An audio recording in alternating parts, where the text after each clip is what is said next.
En el último debate presidencial emitido por el canal Caracol, los candidatos Sergio Fajardo, Federico Gutiérrez y Rodolfo Hernández serían invitados para que plantearan sus planes de gobierno en lo que tiene que ver con el cambio climático.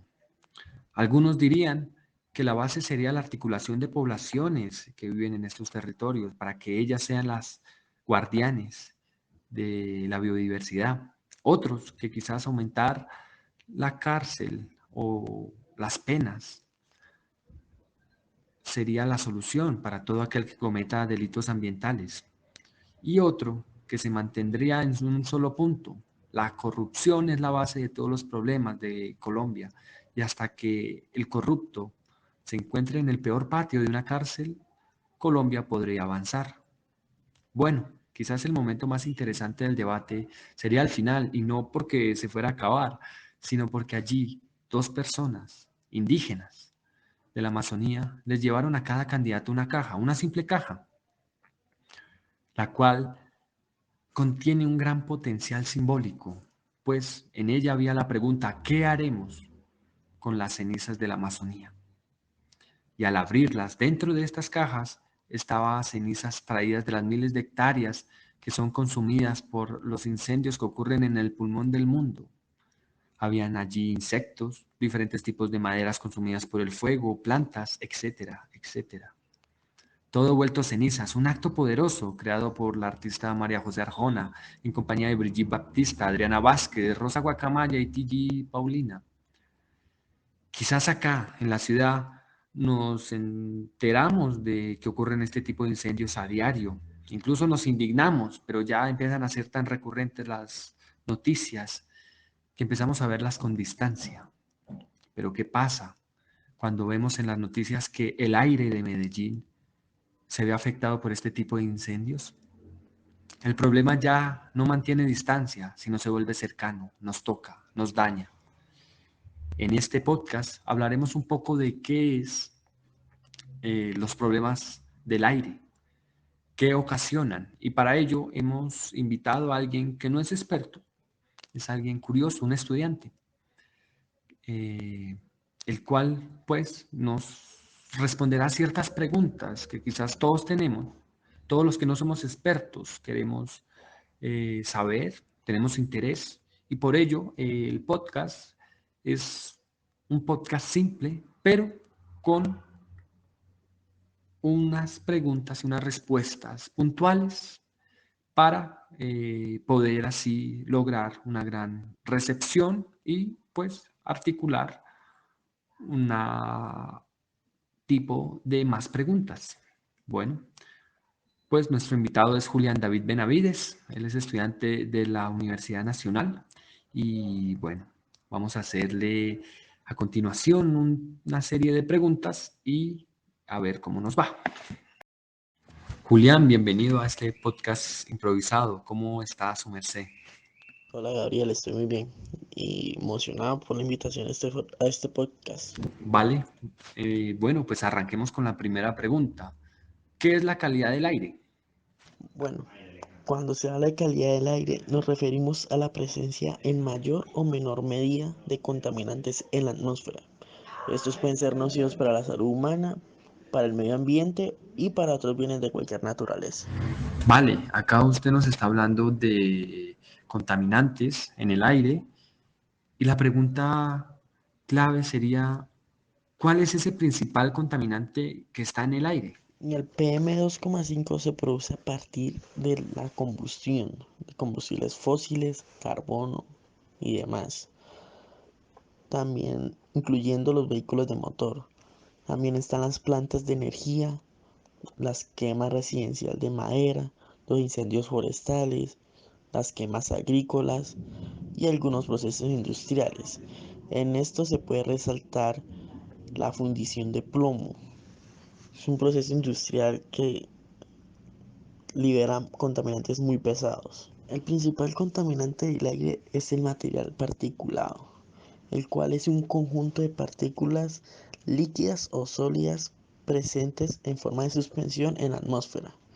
Estas pueden tener origen natural o antropogénicos. Existen dos tipos de material particulado. está el PM10 y el PM2,5. Claro, y cuando se habla de contaminantes, se habla algo de que llega, algo extraño, que llega, cambia, daña incluso. Cuando hablamos de estos contaminantes, yo quisiera preguntarle a usted qué efectos tiene para la salud de las personas, incluso de cualquier ser vivo, este tipo de contaminantes en el aire.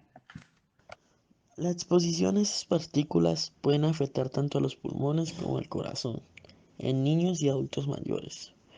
Han habido múltiples estudios científicos que vincularon esta exposición a una variedad de problemas, que incluye muerte prematura en personas con enfermedades cardíacas o pulmonares, latidos irregulares, asma agravada, infartos de miocardio no mortales, función pulmonar reducida y síntomas respiratorios aumentados, como irritación en las vías respiratorias, tos o dificultad para respirar. Tenaz, y me imagino que ya hay ciudades las cuales sus habitantes ya se ven profundamente afectados por todos estos contaminantes que hay en la atmósfera, ciudades que seguramente primaron la industria a la vida y que sería bueno que su merced nos contara cuáles son como esas ciudades para que nuestros oyentes puedan buscarlas a modo del mal ejemplo de una ciudad que va en pro del capitalismo y no en pro de la vida, de la salud y del bienestar de sus habitantes. ¿Cuáles serían esas ciudades de mayor contaminación en el mundo actualmente? Sí, hay demasiadas ciudades contaminadas, pero según un estudio realizado por la Fundación Aquae en el 2018, de las 30 ciudades más contaminadas en el mundo, 22 se encuentran en la India. Gran parte de estos pertenecen al continente asiático. Voy a mencionar solo algunas.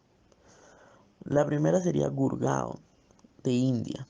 Otra sería Faisalabad, de Pakistán. Otra Noida, de India. Patna, de India también. Yotan, China. Lahore, Pakistán. Lucknow, India.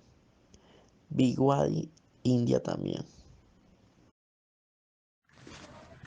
Bueno, hablemos ahora de algo que usted me comentó antes de empezar este diálogo y era un artículo publicado en la revista de la Universidad Nacional, el cual habla sobre la gobernanza del aire. Hablemos un poco de ello. Usted me contaba que ahí se plantean puntos como la articulación entre la academia y el gobierno, ciudadanía y academia y gobierno, gobierno y actores privados y cómo estos pueden articularse de una manera efectiva, pero sin embargo el artículo expone eh, los puntos débiles, por llamarlo de alguna manera, los cuales se ven problematizados este tipo de articulaciones que van en pro de la vida. Hablemos un poco de este artículo. Sí, es correcto. Antes de empezar este podcast, yo había mencionado sobre un artículo que se llama Gobernanza del Aire. Pero antes de hablar de ello, quiero hacer un paréntesis diciendo que la calidad del aire es un tema que ha sido muy estudiado debido a las graves consecuencias en la vida y salud de la población. El gobierno ha propuesto múltiples soluciones de política pública para mitigar y reducir esta contaminación. Sin embargo, la contaminación atmosférica sigue en aumento. Es por esta razón que se hace necesario seguir una estrategia para el mejoramiento. Aquí es donde entra la gobernanza del aire. Para esto es necesaria la interacción de 4 macrogrupos, siendo estos el gobierno, la academia, privados, que son industrias y ONGs que persiguen un interés particular y colectivo respectivamente, y por último la participación de los ciudadanos. Las interacciones necesarias entre los macrogrupos son las siguientes. La primera es academia y gobierno. Esta interacción es fundamental ya que desde la academia se promueve el conocimiento técnico y científico para la toma de decisiones, por lo que este macrogrupo debe estar compuesto por docentes, estudiantes e investigadores que continuamente generen conocimiento y faciliten la investigación aplicada, para transformar los productos de la investigación en soluciones prácticas aplicadas a la problemática.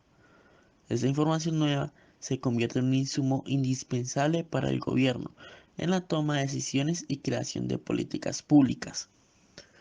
Otra interacción es ciudadanía, academia y gobierno.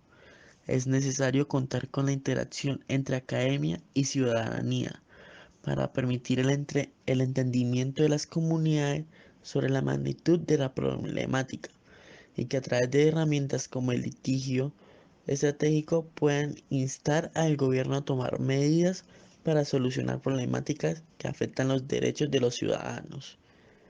El principal aporte de la ciudadanía es fomentar y evidenciar la necesidad de cambios estructurales en la situación vigente mediante la implementación de nuevas políticas públicas u otras estrategias por parte del gobierno.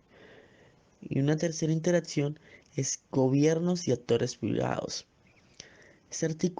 La articulación entre actores del sector privado y las autoridades locales o nacionales favorece la creación de políticas públicas en pos de un aire limpio, sin atentar con la producción de la industria. Y si esto se logra una mayor disposición por parte del privado al cumplimiento de las normas de regulación ambiental que le impongan. Sin embargo, existen barreras entre la comunicación de los diferentes actores mencionados anteriormente, que dificultan la adecuada gestión de la calidad del aire. En primer lugar, existe una potencial barrera de comunicación entre los macrogrupos academia y gobierno, debido a que las investigaciones de la academia pueden resultar en soluciones ambiciosas para mejorar la calidad del aire, cuya implementación podría estar fuera de las capacidades legales e institucionales del gobierno. En segundo lugar, se identificó un posible conflicto de interés entre las soluciones presentadas en las políticas públicas del gobierno y las respuestas de los actores privados. Lo anterior, al tener en cuenta la tensión existente entre el desarrollo económico del sector privado como su interés primordial y la necesidad de un desarrollo sostenible que, como se señaló, puede ir en contravía de las actividades económicas del mencionado sector.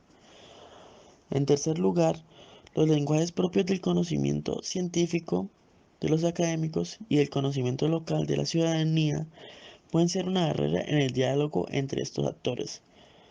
El lenguaje técnico usado por la academia en la generación del conocimiento puede ser incomprendido e inutilizado en su totalidad por la ciudadanía.